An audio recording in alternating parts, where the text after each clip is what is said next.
So this is a part of podcast where I give you any marketing or business advice. Is there anything that you guys need help with that I could help? I think my main focus was how do we attract more help in general, like just more working hands. I've thought about getting more active on LinkedIn. I know there's opportunities there because our number one problem is we're in a rural location and we can't find anyone. You're in High Hill, right? Yeah. What's the near is are you an hour from St. Louis? Yep, right about an hour. And if you know Okay. where Columbia is, we're an hour from Columbia, so right in the middle on 70. So for me, I mean, you don't need a lot of people in order for you to solve this. So correct me if I'm wrong. Your biggest challenge right now is like you'd like to help find more people. Is that it? I'd say, yeah. I know You don't have a problem with getting business because you're busy enough. Yeah, we mostly rely on word of mouth. We just have so much work. Okay. So, oh yeah, but you're right in between Columbia and St. Louis. Yeah. So, look, I mean, the one thing that I see is, I mean, kind of like the idea that we were brainstorming with. I would put together a little program on, Hartman Cabinets apprentice program. Put together a PowerPoint because I know you learned that in school, right? Yeah. Like, Yeah. and I would put together a PowerPoint and do an overview of, who you are, what you do, and then have a paid internship for 3 people, and they have to complete a certain number of tasks in like 5 or 6 weeks. And you can do that this spring, and it could be like an after school program. And then whoever gets, at the end of that, then they get a full paid thing during the summer. And ideally, it is for juniors who are about to be seniors and they're going into their senior year. And then you can like literally scoop them up right before they go to college, I like or that. they decide on what to do. So like, Yep. I would contact all of the different high schools within near you, right?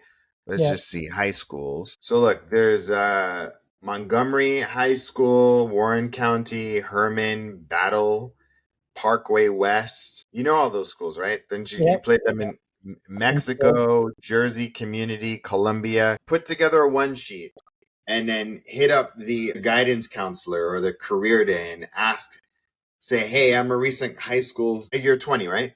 21, just turned 21, 21. yeah. Yep. So I'd be like,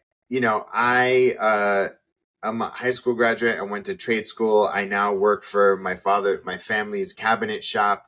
We're always looking for opportunities to give kids, young people, the opportunity to grow and thrive in this industry, because it's a very lucrative and a well-skilled industry.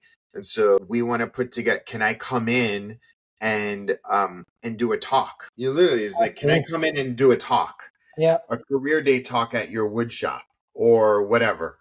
Yeah. And then when you're there, do a little PowerPoint and just say, hey, look, take a picture of this QR code and apply to do this internship. It's a paid internship. It'll run for 6 weeks, and then maybe you can run like 2 cycles, right? I mean, it sounds like there's a lot of kids between all of those schools, right? You could do 2 cycles. One day is like a Tuesday, the other one is a Thursday. And then like, watch, you're going to totally, I mean, you know what I mean? Yeah. And then at the end of the 6 weeks, whoever is hired, then they can go into a formal apprenticeship program and they can get hired to work during the summer. And then during the fall and the spring, if they work out, they can continue to work with you on nights and weekends, part-time after school. And then if it works out, then you give them a full-time job upon graduating. Yeah, I like that.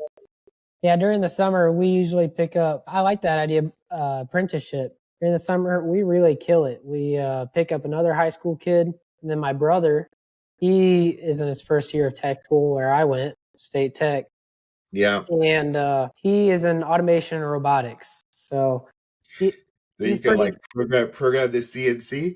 Yep, to learn PLCs and coding. He's going to be an essential part of our team eventually because I think an advantage we have is we are capable to upgrade and modify something if we see a problem with it. We actually Sure. built a machine that copes the end of door rails. And I'm hoping someday we're going to have a machine shop in the near future and start Yeah. fabricating these machines and put them in trade shows. I got a lot of plans in the works. It's just we got to get through the busy season first. Yeah. Well, you gotta eventually replace yourself. Yeah. That's the first thing, is that you gotta build up, you gotta solve one problem first, and then Yeah. work on the next. Yeah. Was that helpful? Yeah. Yeah. I like that idea of bringing on kids and introducing them just going to schools. You just set the expectations. We're like, hey, this is the thing. If you don't show up on time, you're out. If you don't do Yeah. this, you're out. Like, you're like, yeah, this is how, we feed our family. Like, this Yeah. isn't this isn't a game, right? Like, and I would even ask the guidance counselors for recommendations as well. You know what I mean? So, Yeah. Yeah. I like that. but dude, that was great. And congrats on your success and your family's success, and Thank you, Steve. your dad putting on the podcast instead of himself. So Yeah. Yeah. He didn't really get into the social media thing. He never got to that because he always was working, but I started yeah, up yeah, yeah. for us and I think he's turning around. He's like, man, this is pretty cool what you got going here. So our Instagram's really taken off lately. It's Well, growing. I think I mean that's a good strategy, and let me know if you need help with that. All right. Okay. Yeah. Thank you. All right. Thanks so much, man. Oh, how can people follow you? What's your Instagram and your Our Facebook? Instagram is Hartman Cabinetry, and it's the same on Facebook. HartmanCabinetry. Cool. Thanks so much, man. I'll talk to you Thanks, soon. Steve.